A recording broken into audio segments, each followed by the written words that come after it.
Baby Moses. A new Pharaoh ruled over Egypt, where the Israelites were living. When he saw how many Israelites there were, he became afraid of their power.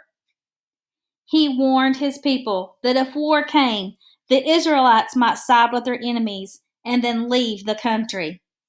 So the Egyptians forced the Israelites to become their slaves.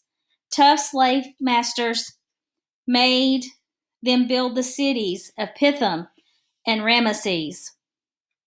But despite their poor treatment, the Israelites grew stronger and more numerous.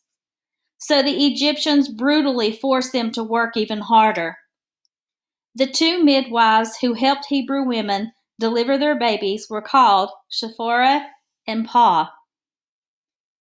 Pharaoh summons them and ordered that if a Hebrew woman give birth to a baby boy, they must kill it.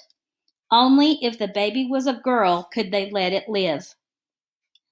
But the midwives obeyed God rather than Pharaoh and let the baby boys live.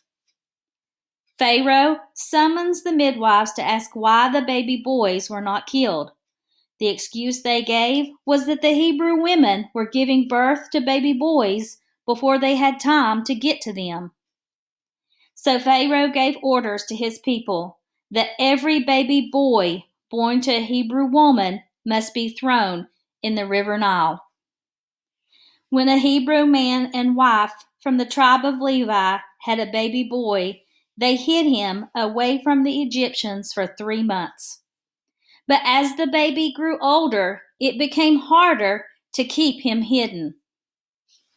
So his mother came up with an idea to keep her baby out of sight. She got a basket made from papyrus leaves and covered it in tar and pitch to make it waterproof.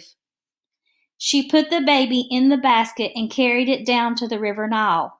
Her young daughter Miriam helped her. She hid the basket in tall bulrushes by the side of the river. Miriam kept watch over the baby from a distance. Unexpectedly, Pharaoh's daughter came down to the river to bathe. She spotted the basket and sent one of her attendants to fetch it. When she opened the basket and saw the baby was crying, she felt sorry for him. "This is one of the Hebrew babies," she said. Miriam, who had been watching, came up to the princess. "Shall I go and get one of the Hebrew women to nurse the baby for you?" she asked. "Yes," replied the princess. Miriam ran to get her mother. "Take this baby and nurse him for me, and I will pay you," said the princess. So the mother looked after her child until he was old enough to be taken to the princess, where he was brought up as her son. She named him Moses, an Egyptian word meaning drawn out. "I drew him out of the waters," she told everyone.